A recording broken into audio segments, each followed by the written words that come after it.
Hello, friends. Today, I would like to share a very important topic of political science, that is, role of pressure groups in public policy making. As you know, that Indian politics is the interplay of many factors. A lot of things are involved in political process and um, the political behavior of Indian political system.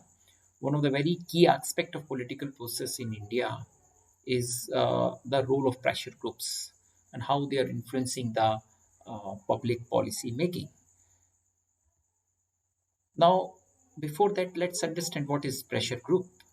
Pressure groups are a group of people who are organized for actively promoting and defending their common interest without contesting the election.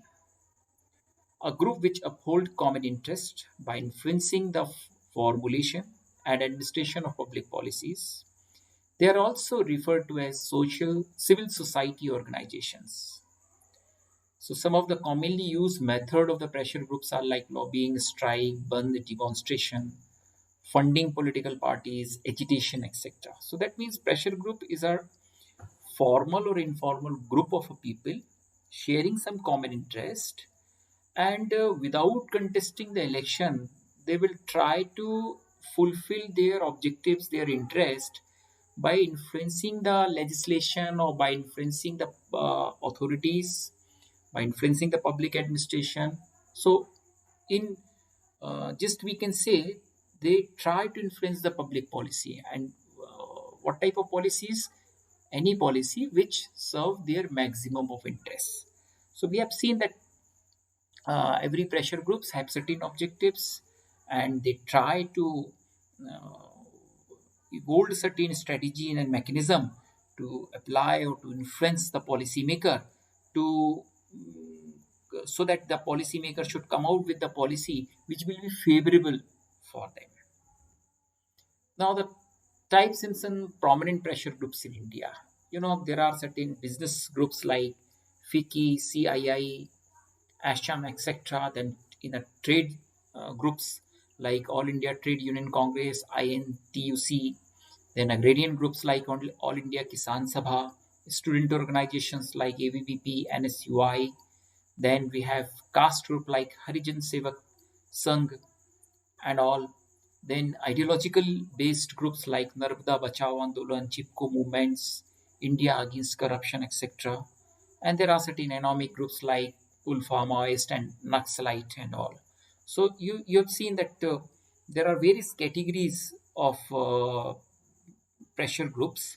Um, they are the group of the people representing some profession, or they are representing some caste, or they are representing some group, right? Or they might be sharing some ideology.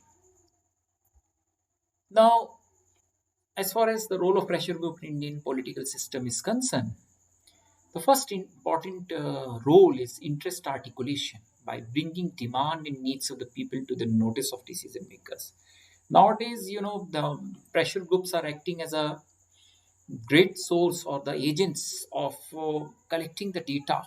They are bringing the demands from the deprived or the marginalized section of the society, uh, uh, and they are bringing it to the notice of the decision makers by way of by using the media, electronic media, print media, or by way of demonstration, or by way of strikes and all. So it is they who actually are right now the very, you can see, the vibrant tool for diverting the attention of the policymaker toward the any issue of public interest. Then they are act as an agent of political socialization. Pressure group act as a strong agent of political socialization as they influence the orientation of people toward the political process. So see, we have discussed that pressure groups are the groups of the people. Either it may be representing some caste, some community. So that the group have certain values, certain beliefs, certain ideas.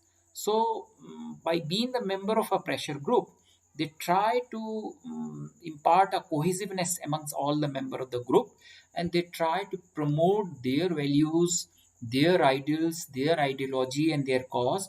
In this way, They act as a very prominent and efficient source of political socialization in India. What is political socialization? It is the transformation of values, belief of an individual towards our political system from one generation to another generation. Then effect the policy implementation. Pressure groups tremendously affects the public policy implementation process at all level of its execution. It may be uh, the collection of data for the policy making. It may be uh, working when the policy makers are working on the various alternative for the public policy making. So there also you see the pressure group plays a very important role.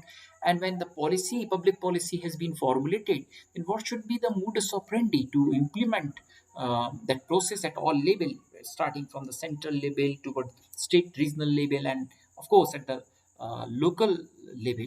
So at all level, we see the pressure groups have to play a very important role in implementation. It is they who used to keep a guard on this implementation process. If there is any discrepancy or anything goes wrong, so it is the pressure groups which brings the things such discrepancy into the notice of the policy maker.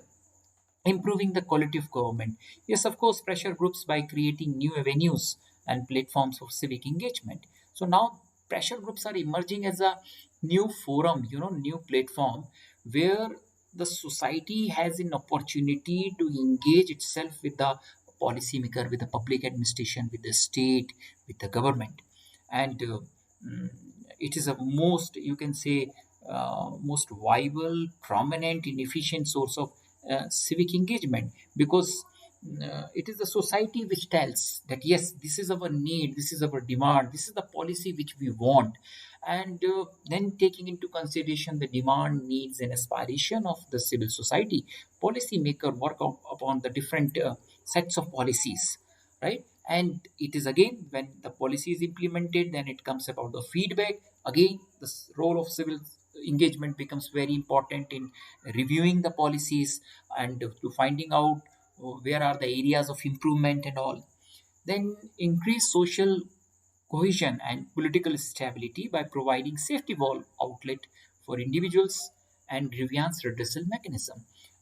Yes, here the pressure groups plays a very important role as a social cohesiveness, because if a member of a community, they combine together, they share certain values, they have some common interest, definitely it is going to cement their cause. And it will give the political stability, because most of the time we have seen that some pressure groups are supporting some political party by giving them the funding. And if they have the government of their choice and the government is working in their interest, they will tender all sort of support to the government, which will eventually impart the political stability.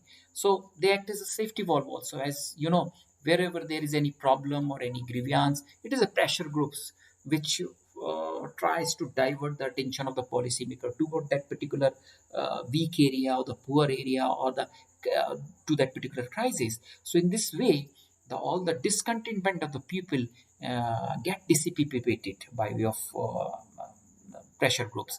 And secondly, like the grievance redressal mechanism. So civic engagement, as we have discussed, now the people have a direct, civil society have a direct interface with the policymakers or the government offices, wherever if they have any grievance.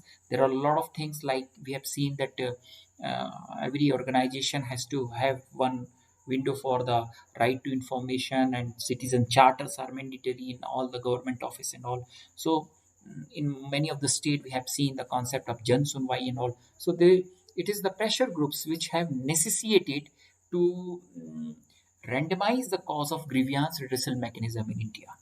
So and then comes the improves the accountability. Pressure groups reinforce the accountability of decision makers toward the electorates by complementing the work of opposition parties by exposing the flaws in public policies.